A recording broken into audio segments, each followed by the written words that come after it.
Alrighty. Hello and welcome back to another movie review stream. My name is Mark McPherson, film critic for movieswithmark.com, filminquiry.com, twincitiesgeek.com, and filmshop.com, and kind of popthrill.com. There's a whole bunch of other sites I'm ready for. And I just realized as I was loading this up, I forgot to get out all my notes while I was busy promoting everything. Well, I guess we will start this off. We got a lot of movies to cover, and not just because it's holiday season, even though it is, we're in the heart of, like, you know, festival and blockbuster season right now, so I'm a bit overwhelmed. But I'm going to keep it simple today. We're just going to cover some of the basics. We're going to cover the bigger films right now.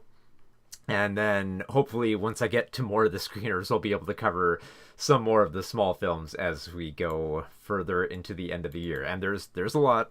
There's a lot. In fact, just today I got, like, a dump truck of screeners got dumped off for me. So we got a lot to cover. So we'll just start by covering off the big films to watch this weekend. So we'll be covering The Menu, the class divide satire starring Ralph Fiennes, Anna Taylor-Joy, and Nicholas Hoult.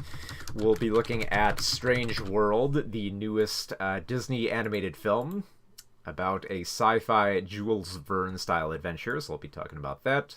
We'll also be talking about The Fabelmans. I keep mispronouncing it. The Fabelmans. Between, like, the Fabelmans and the Fabelmans. Fabelmans. I keep screwing it up. Anyway, we'll be talking about The Fabelmans, Steven Spielberg's semi-autobiographical drama about his childhood, growing up in the 50s and 60s, and slowly becoming a director. More or less. We'll get into that. There's also a few smaller films that I might cover depending on how well this goes, so we'll get to that as well. So I guess a little bit of promotion here, just because I'm sure this time right now everyone is, like, spreading themselves out over all social media. So I just want to say that if you want to check out, like, the other, like, I still have, like, Twitter and the Discord channel and all that, but if you want to go check it out on the other stuff, I'm also over on, like, Mastodon. It's Movies with Mark, and it's also over on the Hive app.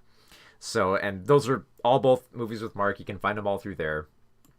And I'm kind of, I don't know, I'm a little bit torn between them. Like, Mastodon, it's a little bit cumbersome, but I'm kind of getting used to it. And Hive is kind of, like, closer to Twitter, but it's also only a mobile app, and it really chugs right now.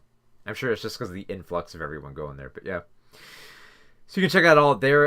You can also check out all the reviews that I do here over on my website, movieswithmark.com, and some will be over on filminquiry.com and twincitiesgeek.com. Also, before we get into the reviews, I just want to mention over on twincitiesgeek.com, I have actually, they've posted the interview I did with Phil Lamar. If you haven't seen it yet, go check it out. Phil Lamar is one of the nicest people I've ever interviewed. I've only interviewed, like, a handful of celebrities, but he's definitely one of the nicest and one of the geekiest.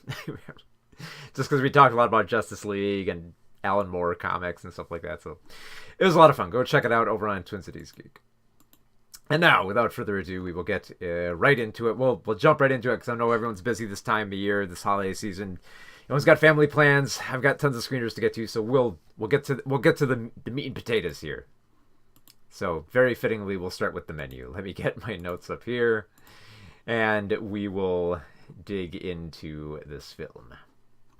Okay, so 3, 2, 1. So, The Menu is a class satire all about savaging foodies and the rich people who consume very, high-class food. And at first, I was kind of expecting it to be like a very kind of, like, for lack of a better term, like meat and potatoes style, like Eat the Rich type film. Somewhat similar to, like, like Ready or Not or like Knives Out. Which, as much as I love those films, like, if you see enough of these films, you start building up a little bit of like a standard, like, you start holding them to a higher degree. And thankfully, the menu, like, completely blew me away. Like, I was I was overwhelmed with how much, like, I started, like, adoring this film the more it kept going on, and the more vicious it became. Which is really important for a film like this. You want to really feel like there's a sense of terror that comes over you. At the same time, you want to be able to appreciate, like, the satire of it all, and be able to, like, laugh at the absurdity. And it's great on that angle of, like, mixing, like, horror and comedy together with this very very brutal social commentary going on top of it. It works surprisingly well. So the whole premise is that there's a celebrity chef called Julian Slovak, and he's played by Ray Fiennes, who of course is a master at villains. And of course, like, it shouldn't come as any surprise here that Ray Fiennes, has the perfect the perfect balance of, like, having this absurdity to him and this stern darkness to him, where it's like anytime he enters a room, you're terrified of him, but at the same time you want to listen to him and see where he's going with all this. So even, like, when he's gonna lead these people down a dark path where no one's gonna survive, you still can't help but watch. And even when it's like it sets up and something terrible is gonna happen, you can't help but watch because you're intrigued at this point, just because of the presentation of it all. Because I like how we get to, like, know Julian a little bit. Like, he's built up as this celebrity chef where he's one of the most exclusive restaurants in the world. Like, if you want to, like, eat at his restaurant, you have to have, like, a reservation. You've got to get on the boat, and there's, very few people who are invited. So the people who are invited, there's a foodie by the name of Tyler, played by Nicholas Hoult, who's just the most eager, like, absurd fan of Julian. Like, he studied all his food. He's a big fan of, like, the most decadent meals. He spends more time, like, Instagramming his food than he does, like, actually eating it, and just does nothing but gush about it. And I love how he's built up too as, like, this person who really appreciates the food and loves this chef so much, and yet he can't read, like, the bigger picture of, like, what's going to happen with this dinner and what's being implied. That he's just, even when he can sense, like, something is off here, he's still like, oh, okay, yes, this is all part of the show. This is, like, I'm a fan, so I'm going to stick with this. Like, he's willing to go down with the ship. He also invites a date by the name of Margot, played by Anna Taylor-Joy, and she's the polar opposite. She's an anti-foodie fan. She doesn't come from wealth. She's looking upon all this decadent food and all these, like, stuffy people who come to this establishment with just, like, whatever. I just want to, like, have a cigarette and, like, maybe get a bite to eat. I don't really care about the presentation or anything. And of course, like, Tyler, because he's such, like, a geek for all this type of stuff, he will inform Margot about everyone else who's attending. So you have a businessman attending with his wife, who, of course, we later learn that he's cheating on her because, he's stuffy and corrupt. There's a food critic played by Janet McTeer, who has built up Julian, but has also, like, torn down a lot of lesser chefs. And Julian has taken note of it. There's also a washed-up actor played by John Leguizamo, who's perfectly cast. And then there's a group of tech investors who very much have this, like, do you know who my dad is energy to them.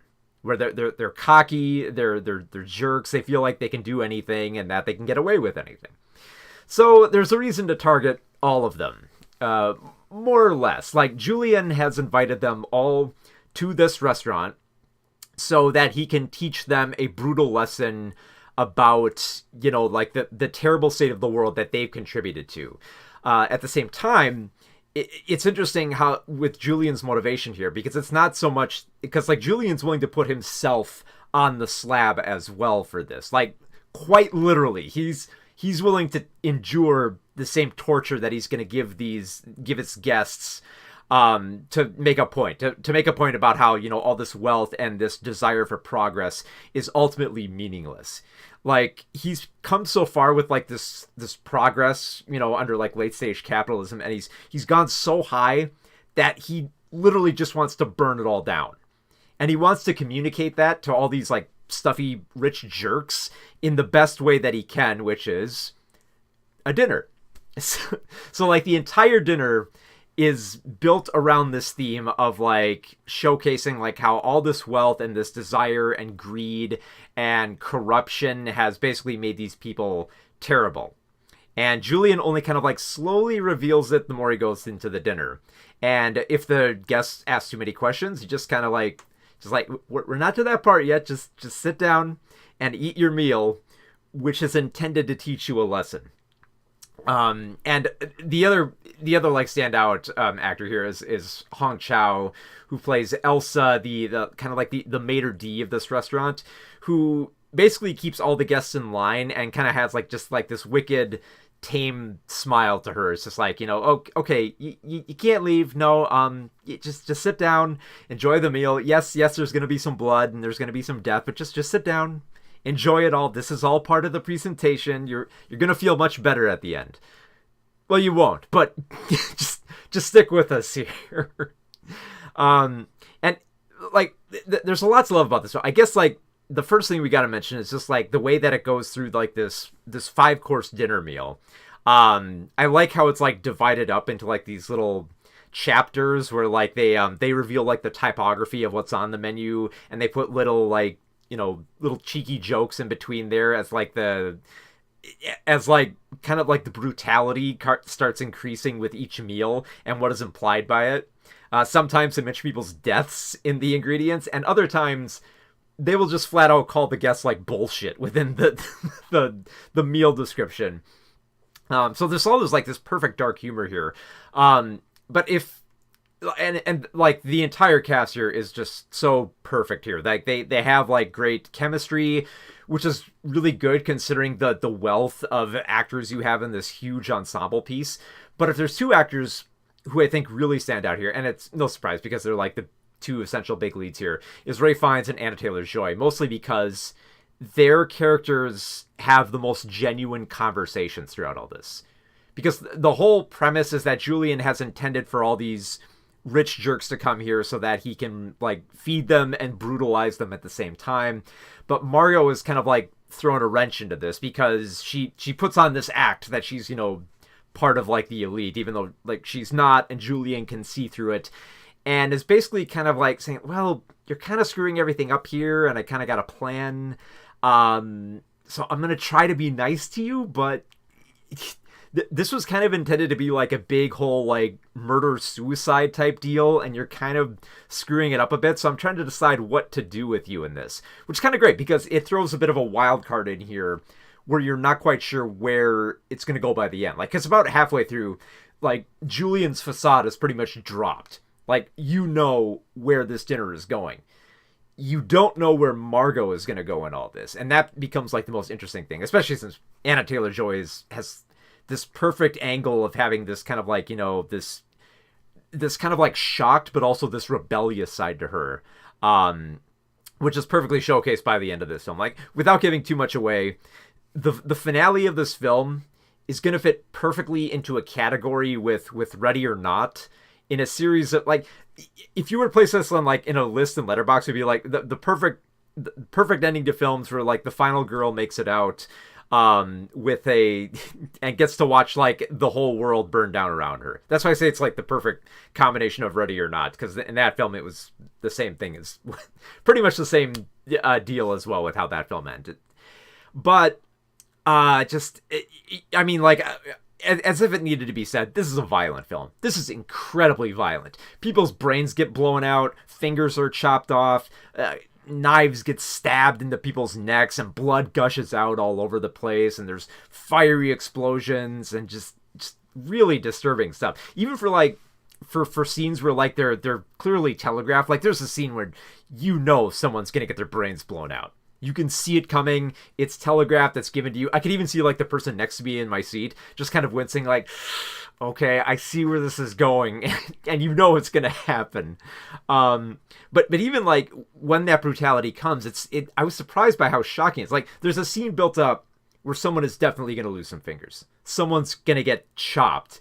And the way that it proceeds with it, like, they build it up, and then it kind of just, like, like they swell the music, but then when they actually get to the chopping, it's just kind of like almost kind of like disturbingly casual with how it goes about, which just adds to the absurdity. Not to mention, the script here is just so perfect. Just such brilliantly sharp dialogue here that you just can't stop laughing at, but at the same time just kind of like wincing because you know that, like dark stuff is ahead. In particular, I loved how Julian starts talking about about why he's going to murder all these guests. And like some of the reasons you can kind of understand, like one of them is a guest who like basically they eat at his place so often that they don't remember any of the meals there. Like the tech investors are, they're terrible with money and they're corrupt with it. But at the same time, there's a lot more like petty reasons that he's trying to kill these people. Like with John Leguizamo's character, the only reason that Julian wants to kill him is because he was in a bad movie. That's it. And you might think, okay, well that kind of like lessens his like Julian's like whole crusade here. But no, it actually makes it more interesting because Julian is this much of a stuffy elite that he could get away with killing someone for just being in a bad film. And even like the reasoning that he gives as he goes through like all the other guests, like at one point one guest asks him like, why am I here? Why? Well, I haven't done anything wrong. And Julian's just like, where did you go to college? It's like, I went to Brown. Oh, did you take out any student loans? No. Yeah, you're dying tonight. I'm sorry. So all these like brilliant, hilariously dark, funny lines that that are compounded by just like the brilliant presentation. I love like the look of the island and like the dining room and how all the food is set out, and the grand climax for how like Julian intends to kill everyone is like surprisingly beautifully set up. The way that he goes about basically having like kind of like a scorched earth campaign. It all unfolds just darkly, but also like with just this the certain panache where it's just like it's decadent, and you're supposed to like find almost like kind of like a gaudiness in that decadence, but at the same time it's just like it's just fun to watch all this beauty on display and then watch it all literally burn down by the end of it all. And just like I said, it's just the perfect mixture of everything here. You have the grisliness of the horror, you have the dark satire, you have the class divide commentary, you have so many hilariously funny sequences here, and just a fantastic cast here. The director of, and it didn't surprise me at all, that the director of this film, Mark Malloyd, who has worked on stuff like Succession, which is like the most popular like class satire at the moment. We're just like, oh yeah, you can totally see him making this type of film. And it works so well. Like I can't stop thinking about this film. There's so many lines I love from it. There's so many scenes that I can't stop thinking about in it. And just the performances all around, just so much fun. It's weird because like you want to say this film is fun, and it is. It's comical, it's funny, but it's also very disturbing and makes a very savage and brutal point. Like if you thought that like Ready or Not or Knives Out was like a little bit on the nose with what it was trying to say, The Menu is quite blunt and brutal about what it is trying to communicate here. But does so with a certain like grace, and maybe it's just because like Ralph Fiennes delivers such a fantastic performance, just the way he literally commands a room, that it's just like you can't help but like look at it, just keep watching it unfold, even when you know it's just gonna keep going horribly wrong the more you get through it.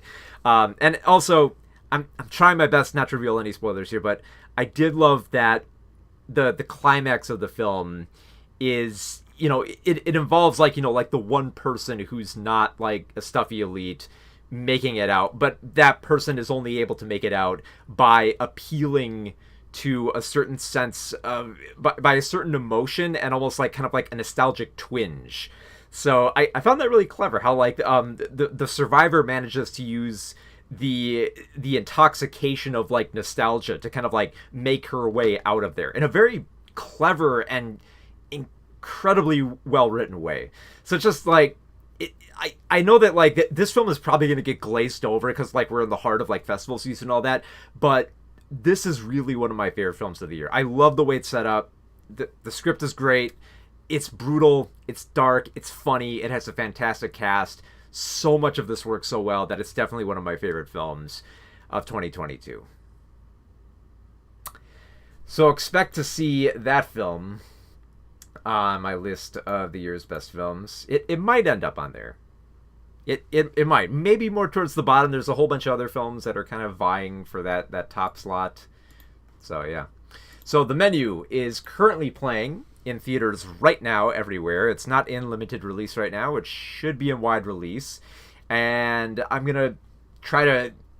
And I'm recommending it here because I want people to see it. I don't want it to be... It's going to be forgotten. It's like in a week it's going to be glazed over by like the other like big festival films and the, you know, Disney's other bigger films that come crowding in. So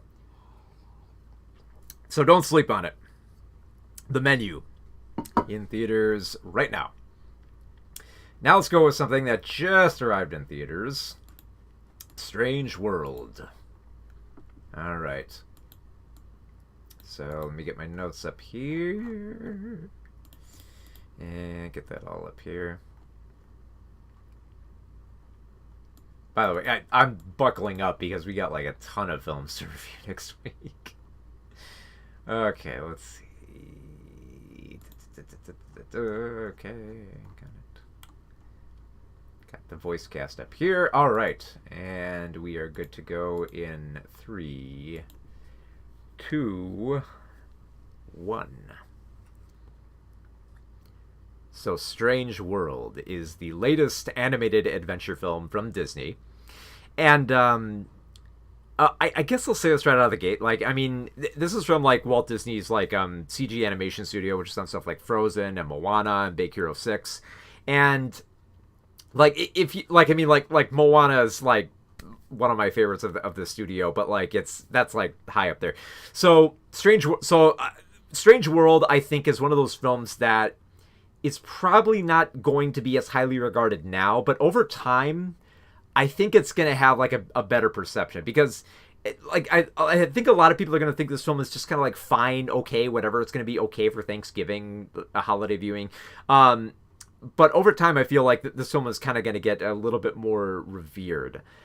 Just because like when I first watched the film, it didn't like it was fine. I kind of like dug it. I smiled here and there, but I kept feeling like I almost kind of like wanted to. I was like waiting for like something bigger to happen, something to like smack me over the head. Maybe perhaps because I'm placing a little bit of like the, you know, the expectations of like Moana or like the Pixar Disney films over it.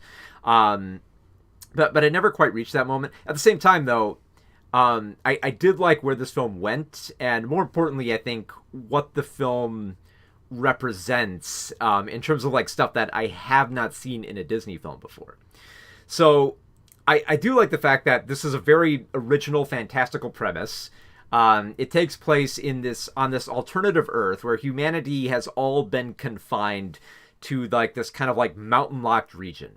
Like no one has explored the rest of the world. It's only been like this very small community in this village called like Avalonia.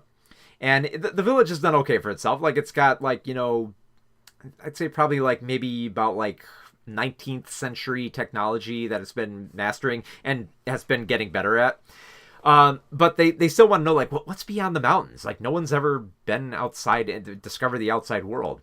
Well, the one person determined to discover that is Jaeger Clade, who's voiced by Dennis Quaid, who is a famed explorer. He's tackled many mountains, and, you know, he wants to discover what's beyond and see if there's more out there and more land and more civilizations to explore.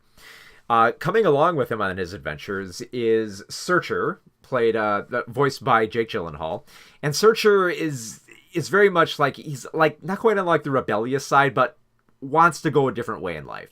Rather than explore what's outside of Avalonia, he wants to improve Avalonia from within. He wants to be a farmer, more or less. Like he eventually discovers that he wants to be a farmer. What he does know is that he doesn't want to be an explorer because he finds it too dangerous, and he feels like he's not living up to his dad's expectations.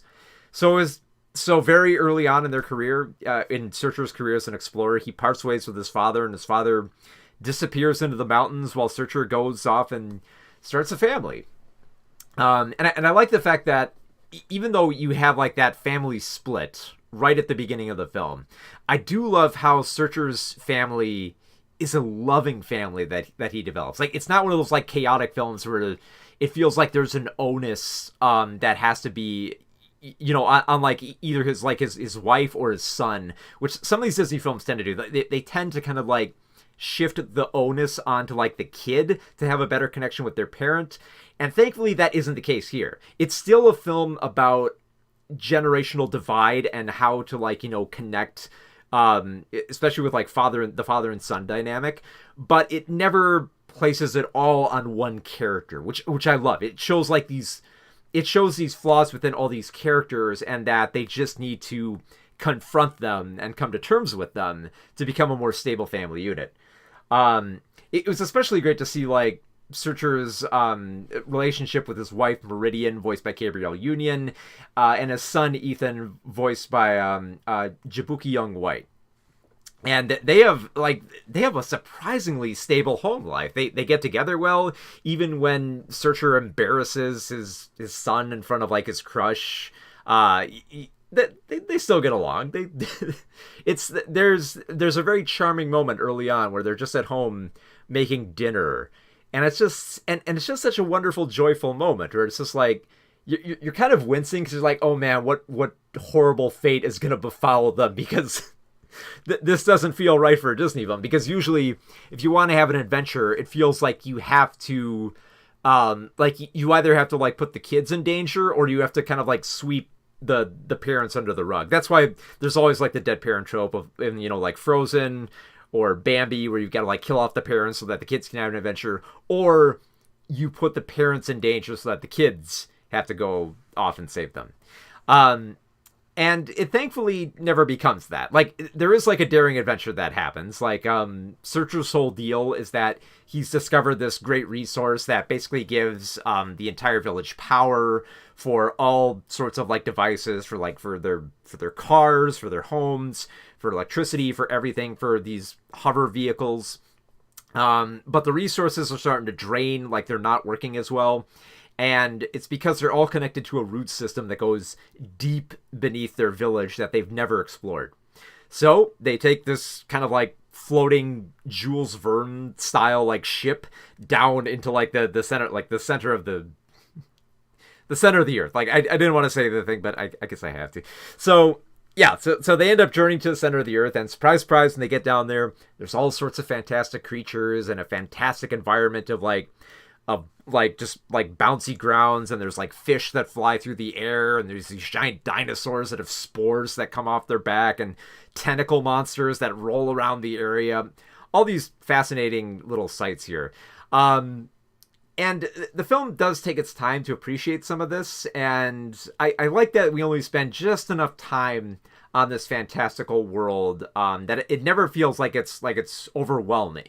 It always feels like you have a grasp over all the different creatures that are in this environment, and also how to interact with this environment as well. Where it doesn't, like, there's so many sequences where it feels like it could just be lots of busyness happening, and it doesn't feel that way. It always feels like there's a decent flow where even though it's like this weird underground environment, you always feel like you have a sense of place and direction with where these characters are, which is saying something for a film where there's chases on the ground, there's chases through the sky, there's they keep going deeper and deeper into the earth, where they find even more fantastical stuff, and it never feels busy. It always feels like there's a sense of control over where this adventure is going.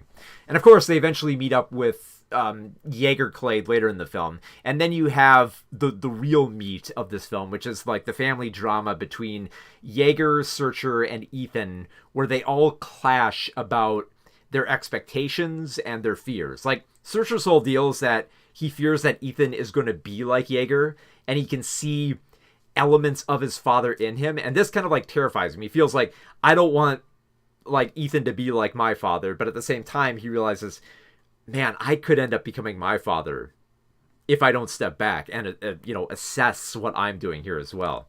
And between all three characters, they all have that moment of kind of like realization where they have to place more trust in each other in order to come together as a family. So as easy as it could be to like, kind of make Jaeger the easy villain here, it doesn't resort to like that kind of like simplistic nature here.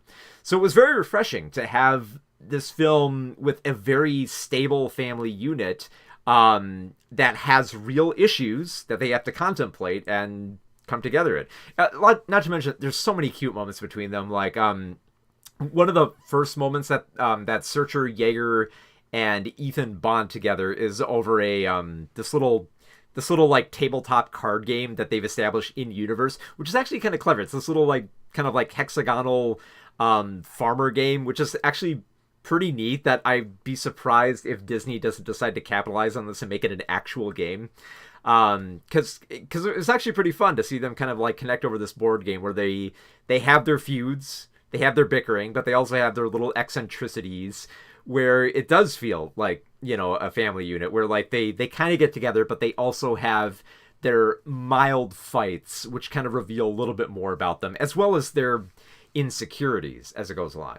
Now, all that being said, even though you have this great trifecta of characters here who work really well, you do get some cute moments with with Meridian. I like the way that she connects with her son and how she kind of like looks on, how she kind of like looks over to her husband, like kind of like at a distance, and kind of like realizes that there is a bond there that she kind of only has to like. She only kind of has to nudge there. It doesn't feel like she has to be like the mediator in all this, even though like like you hear that name and you kind of feel like, okay, she's kind of more of a natural leader here. She's a pilot, she's a mechanic, so you feel like she's gonna have to be the one to fix this relationship. But no, all she has to do is just give like a kind of a little bit of a kickstart and just say like, hey, go over there and talk to your dad, or just be with them, and that'll help everything. Not to mention, she does have some pretty fun fight scenes with Callisto, the president of Avalonia, who joins them on this mission, who kind of sort of becomes the villain. She's voiced by Lucy Liu. She kind of becomes a little bit, not so much a villain as so much like an obstacle, like someone who needs convincing if they want to save the day, especially when they reveal the big twist when you get further into the film, which, without going too much into it, I guess like the best way to describe the twist is it's the most thrilling heart surgery you'll ever see in a Disney film. As weird as that sounds, but it makes sense when you get to the end of the film, especially if you there's a little bit of like Terry Pratchett in there by the end too. So it's weird for like the film. I think I feel like the film might set its expectations a little bit too high for some audiences. I feel like most audiences are going to be coming into this just expecting just a lot of dazzling visual sights and just kind of like more of like kind of like a classic Jules Verne style adventure, and they might not get that here. There is still a lot of like cool stuff. Like I loved all the fantastical creatures and the vibrant and colorful design of like this underground world. It's all pretty cool. But the more that it goes on, you realize that the best part of this film is definitely the family drama, which comes together really well. I mean, in addition between, having that, Ethan, this teenager who has like a same-sex relationship, and even with like, like his grandpa Jaeger, it's treated as just like, a part of growing up, so like this kind of like ease of like progressivism, which is perfect for this type of film. I kind of like it, and I feel like over time, like, because like at first, like the film didn't wow me, and I don't think it's like the best film that like Disney Animation has done, but the more I kept thinking about it, the more I kind of like the dynamic and the stuff that I didn't see within a lot of it. And I know I keep harping on this, but like the stable family unit, I feel is something that you don't see as. I mean, it feels like it's become more common. Like you kind of saw it in Lightyear, as with the supporting characters. But I like this kind of trend of having, a family come together that feels like a family, where it feels like the parents don't have to die so you can have the adventure, or it feels like the parent doesn't have to be the villain, or like the onus has to be on the kid to fix everything. So.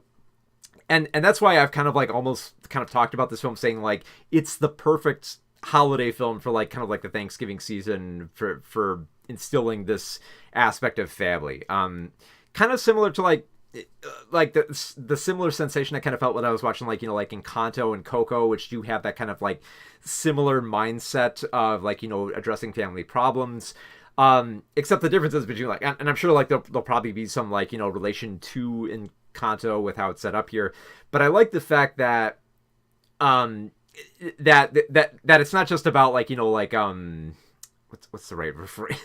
Not quite like grief, but like kind of like just trauma that usually it comes like because like we've seen this aspect of like family togetherness that is torn by trauma with stuff like Turning Red and Encanto, and here it just feels like irrational fears of repeating the same mistakes as your as your previous as your predecessor, and it's fascinating too because like this is I think aside from like one small character, there isn't any death in this film, even like for like convenient death. Like at one point you feel like we find out that Jaeger has a wife, and with all the time that he spent away, like we think like, okay, well, like his wife probably died and this is probably gonna weigh heavy on him, but surprisingly no, like his wife is actually still alive and she's kind of divorced him and moved on, which I found interesting, especially when like you get to the epilogue and you get to see Jaeger kind of like come to terms with his wife's divorce, and they still have like a fairly stable relationship.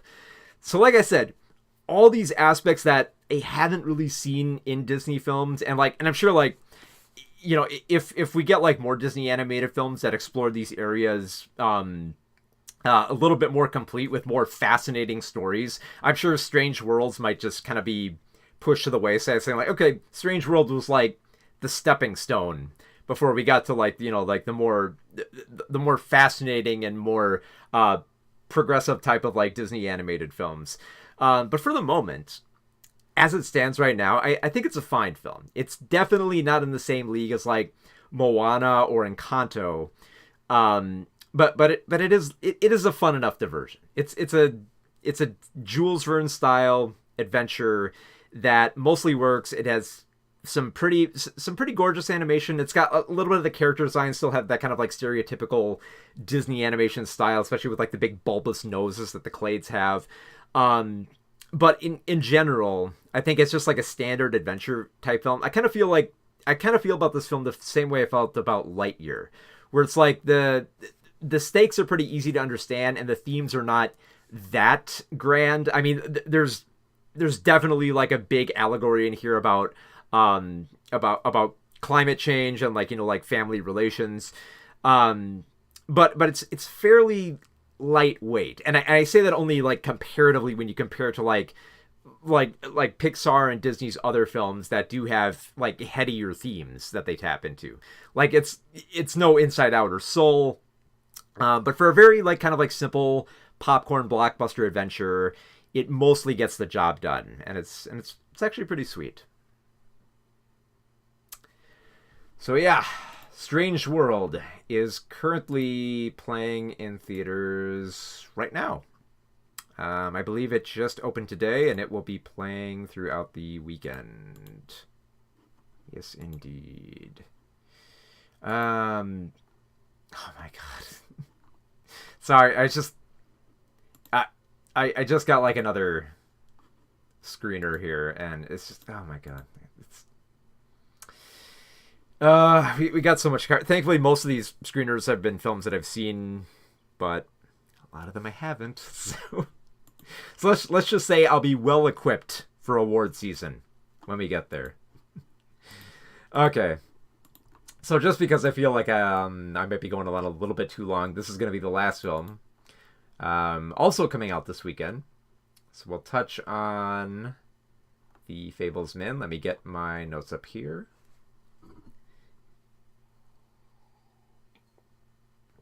And where's the cast list? There's the cast list. All right. So here we go. In 3, 2, 1.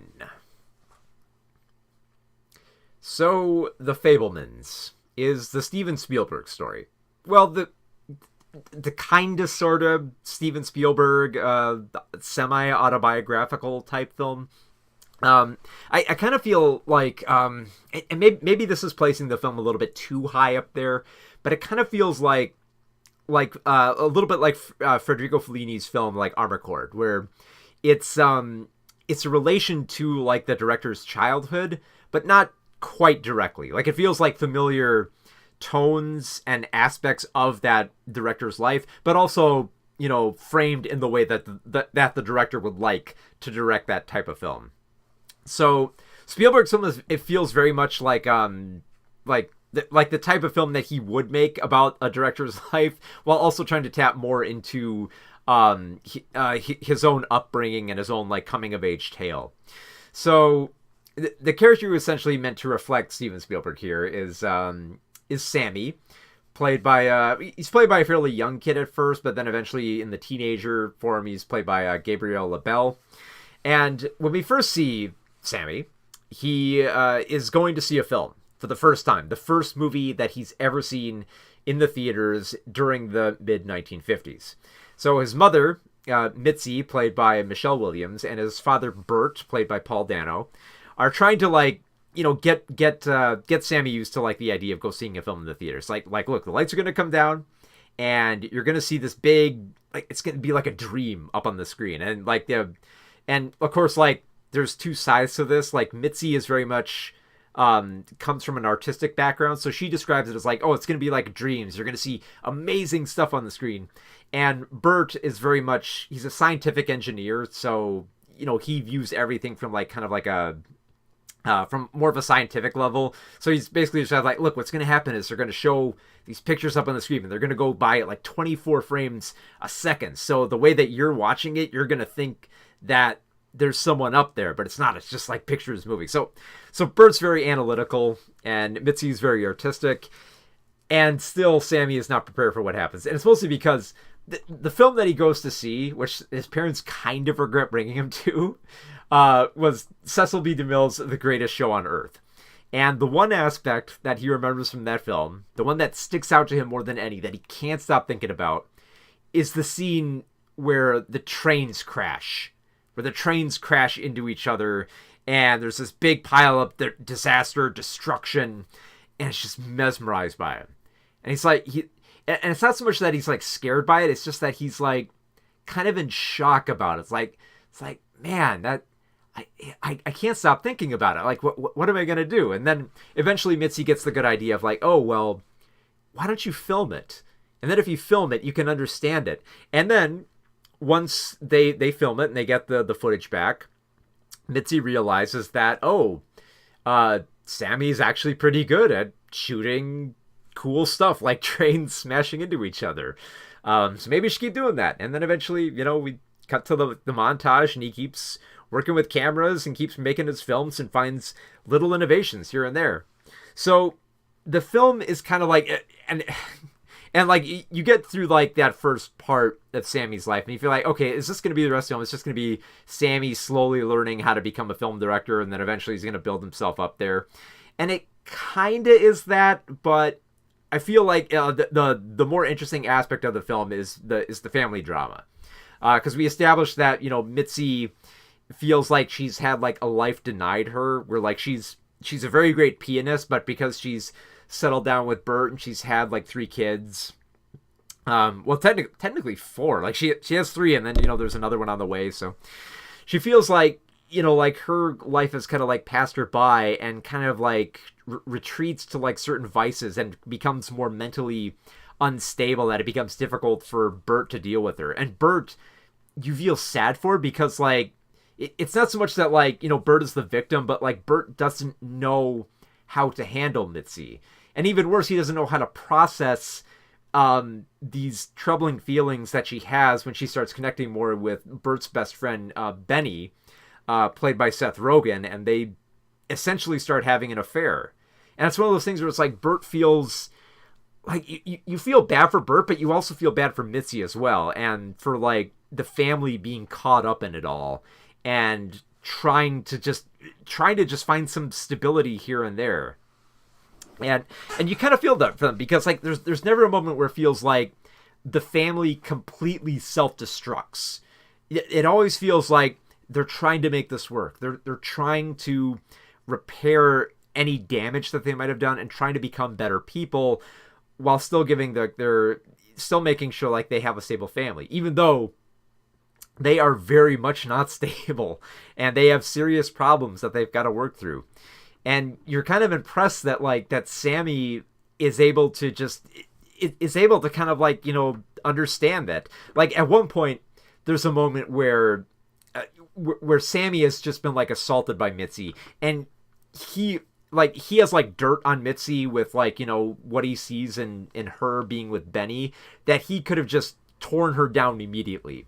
And he kind of like presents this evidence saying like, yes, I can reveal this to Dad and I could just, I could ruin everything, but I'm not going to. And it's not out of like, like blackmail or something like this, like buy me a new camera or something like that. It's out of this level of trying to like understand and like try to identify problems and try to deal with them as they come.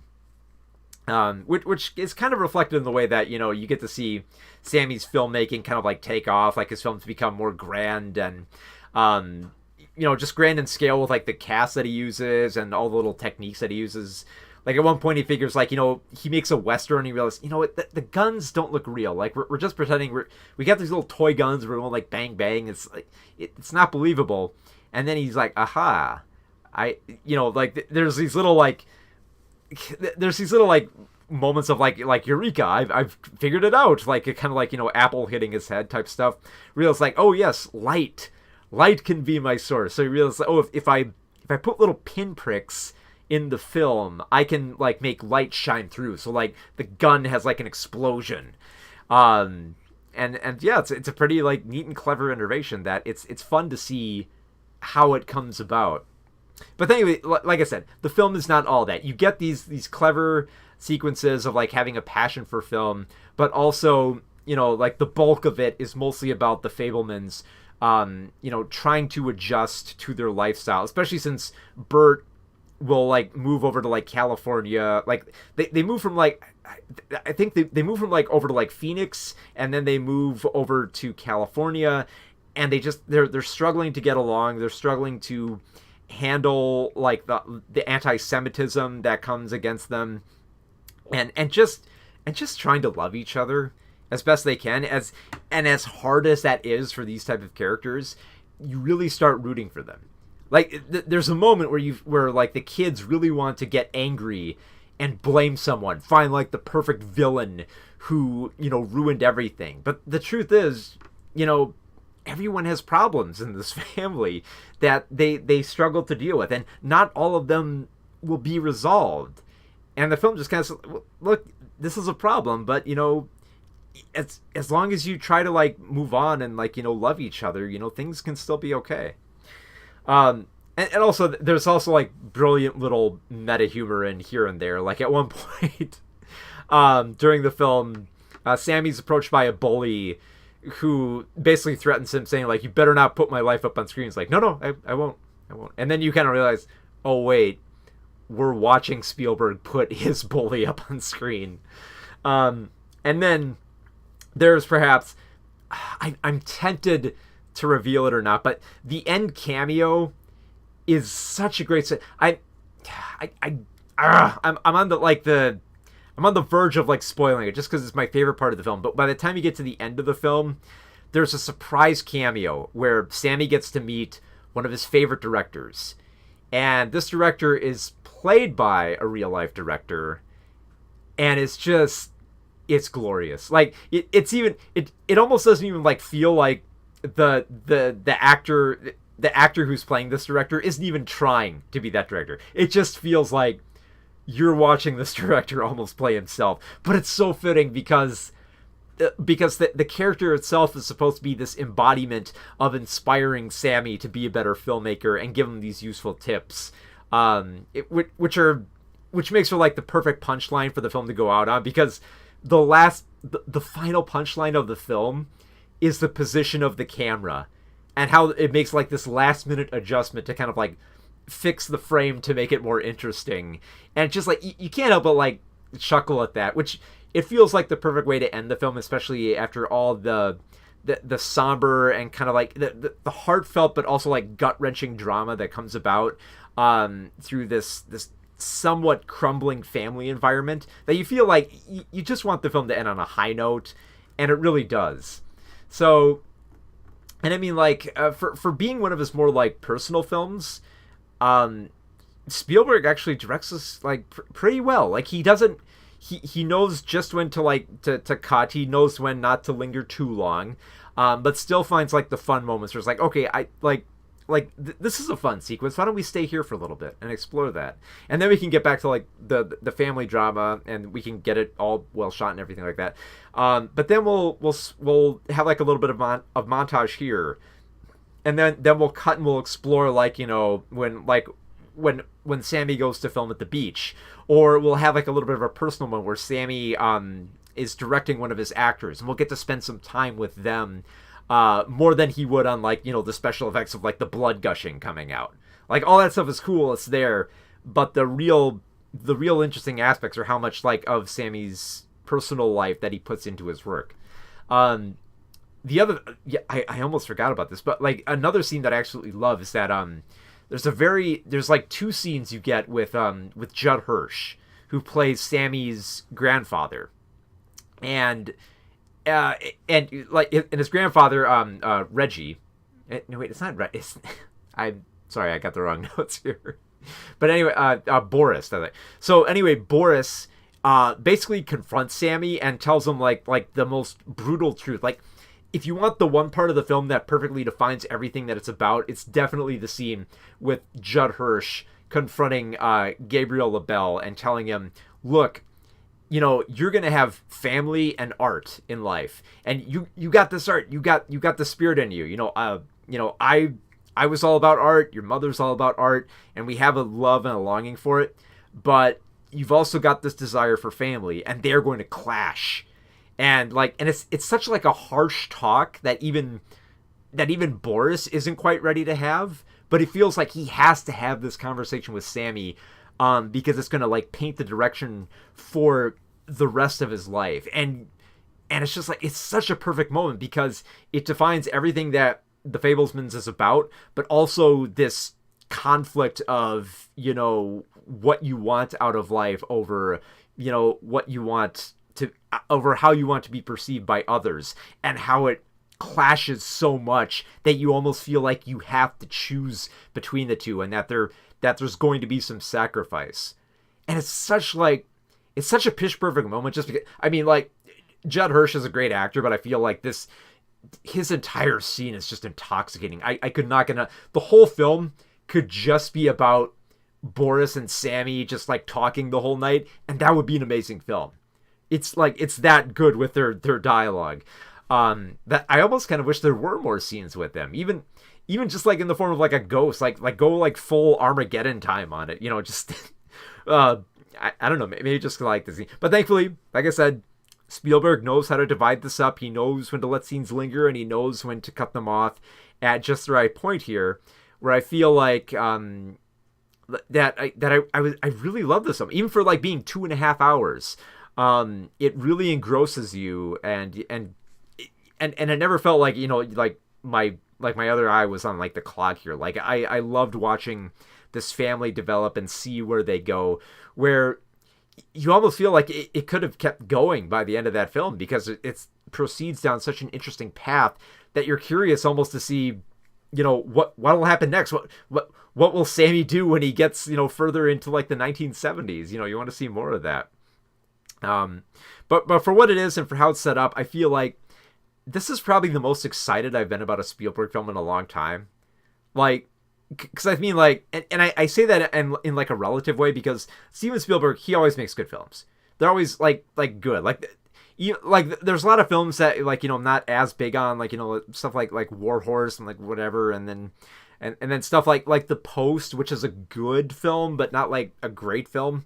And this is probably the one film that I was a little bit excited for, and it kind of met my expectations. Like, I was surprised to see, like, you know, Spielberg lift up this type of story to be more than just like kind of like just like a nostalgia twinge. Like you feel like you might get the sensation like that because Spielberg directed something like Ready Player One. It would all just be like just retro nostalgia and just, even like a more like fanciful version of Armored Core. Just, further like whimsical, dreamy nostalgia type stuff. But no, it's actually a film that wants to, approach this difficult drama that would come with a family growing up during an era where they didn't know how to process feelings, where they did have to deal with anti-Semitism and like the limitations that they felt within their relationships and their technology and their commitments, where it's such like a relatable story where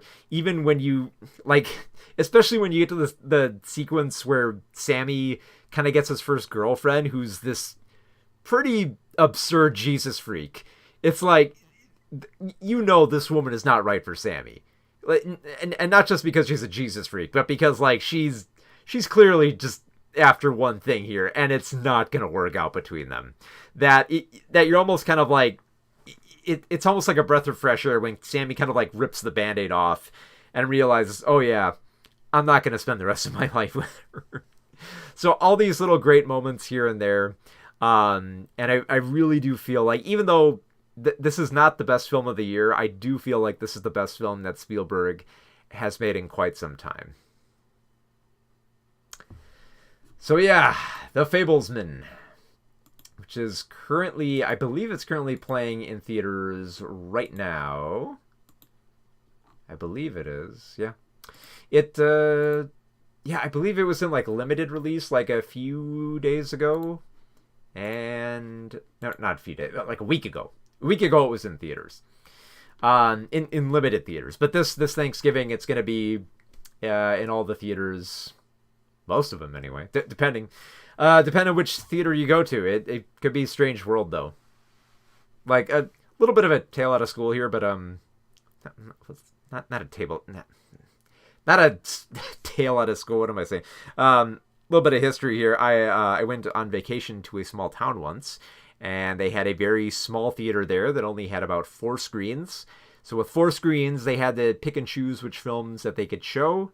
And it was the weekend that they were showing Hellboy. It was the weekend that Hellboy 2 was supposed to come out, but because they had so many other screens, and 2008 was a popular era for films that just kind of lingered at the theater, they went with Meet Dave instead.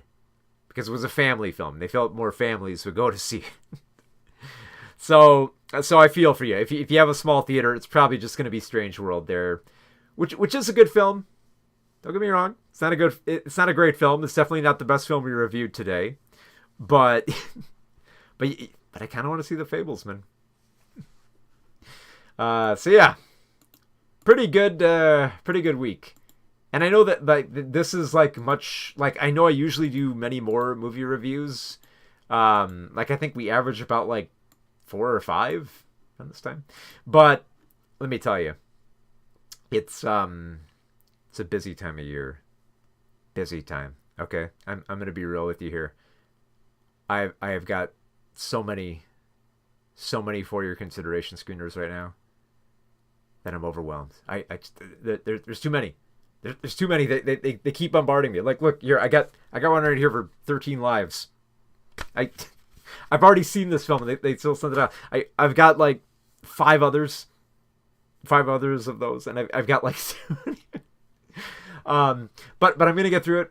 I'm gonna get through like the ones I haven't seen. So we've got a lot more coming. So if you want to preview the other films that I'm gonna be reviewing later, I'm gonna be reviewing Women Talking, which is a drama that depicts, I believe it takes place in 2010. It's about women in a religious cult who try to find their way out of it. I'm also going to be reviewing Till, which was a film, it was at the film festivals about a month ago, but I missed it, so I'm glad that I finally got a copy of it to review. And then, of course, we've got like tons of stuff still in the theaters. In particular, next week, I'm going to see Violent Night, which is the... how to describe this? Santa Claus fights terrorists, and what's his name from Stranger Things is playing the Santa Claus. So I saw that trailer and I'm like, I'm in. This looks ridiculous. It probably won't be that good, but Santa Claus fighting terrorists. I gotta see it. You just gotta. In addition to that, I'm also going to be seeing a few more festival films that are going to be coming up in the next few weeks. I do have, looking into December, I'm going to be seeing Babylon. I'm going to be seeing Empire of Light. And even though I don't think it's confirmed yet, I'm definitely probably going to be seeing Avatar 2, The Way of Water. So we've got all that coming up, in addition to all the other festival stuff that's going to be spilling out everywhere. And I just hang on. I just checked my email again. Another one. Screw it. Good. So yeah, we've it's the most busiest time of the year. Okay, so I'll stop rambling here. We'll get to let's get to a quick review. Not review of the reviews that we've done so far. So, quick recap. We reviewed The Menu, a class satire about foodies who are targeted by a celebrity chef and drawn into a trap, all based around food. Has a fantastic cast: Ray Fiennes, Anna Taylor-Joy, Nicholas Hoult. They're all fantastic in it. The dialogue is brilliant. The humor is dark, and the horror is gruesome. And I loved every minute of it. If you have to go see one film from all the films I reviewed today, this is the one to go see. Go check it out. Don't sleep on it. It'll probably get tossed out of theaters in the next week because there's too much going on. Don't miss it. We reviewed Disney's Strange World, which was I'll be honest, it was a good but not quite great Disney adventure film. It definitely taps into a little bit of Jules Verne here, with a little bit of modern coding around it. And it's one of those films I feel like it's good. It's not great, but give it some time, and I actually might love it a little bit more. Because the more I've thought about this film, the more you know what? I actually will love it. I left the film going okay, that's okay, and the more I think about it, you know what? That was actually pretty good. It's perfect. I'll mention that briefly. It's perfect holiday viewing. If you want to bring the family out to go see a film where the family doesn't really have to deal with trauma, and you want to see a stable family connect really well on a cool adventure, it's a good choice. And then we reviewed The Fabelmans, Steven Spielberg's semi-autobiographical drama about his childhood, which is honestly probably his best film in at least a few years. I'm trying to think what film might be on the same level. Maybe The Post. It's when I first saw The Post, I was okay with it, but over time I've kind of come to appreciate it a little bit more. But yeah, it's definitely one of my favorite Spielberg films in recent memories. It's probably not going to be on my list of the best films of the year, but it's a good one. It's hey, Spielberg usually, whenever Spielberg shows up, he usually ends up getting some big awards consideration, and he always has a pretty good film. Even his past few films, which I didn't feel were up to his high standards, they're still fine, they're still enjoyable. But The Fablesman, you don't have to set your expectations low. It really is that good. So there you go. There were our reviews for this holiday season. So there you go. All these films will be out in the theaters this weekend, and come to think of it, they're actually all in theaters right now. So go check them out. We will be back in 2 weeks, where we will have reviews of Violent Night, the Santa Claus Fights Terrorist film. We also have reviews of Babylon, the new film from Damien Chazelle, which will satirize Hollywood, and Empire of Light, a somewhat less satirical film on Hollywood. And then we'll also be reviewing some of the festival films that I'm catching up on, so Women Talking and Till, and probably a few others that I'm probably going to get within the next few days. So be on the lookout. We're gonna be heading into some long streams coming up here for reviews. So there's just gonna be tons and tons and tons of movie reviews coming soon. So with that, I will close out this video. If you want to check out any of my written reviews of all the films that I've talked about here, you can go to movieswithmark.com. That's where you'll find all of them. And then you'll find more over on filminquiry.com and twincitiesgeek.com. And if you're really hunting around, you can find some more of my stuff on filmchop.com. In fact, if you want to go, like, I should probably listen more, but like FilmChop is where I do more regular film reviews.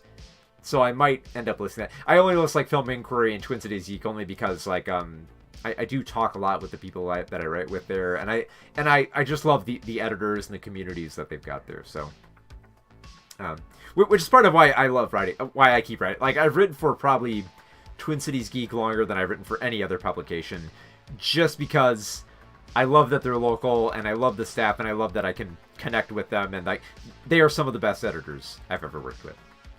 So there you go. Yeah, so thanks for joining us on the stream, and I'll catch you again in 2 weeks, where it'll be December. It'll be the Christmas season, and there'll be so many films to review. So if you want to play along at home, go out to the theater and catch up on all the films that I'm going to be watching.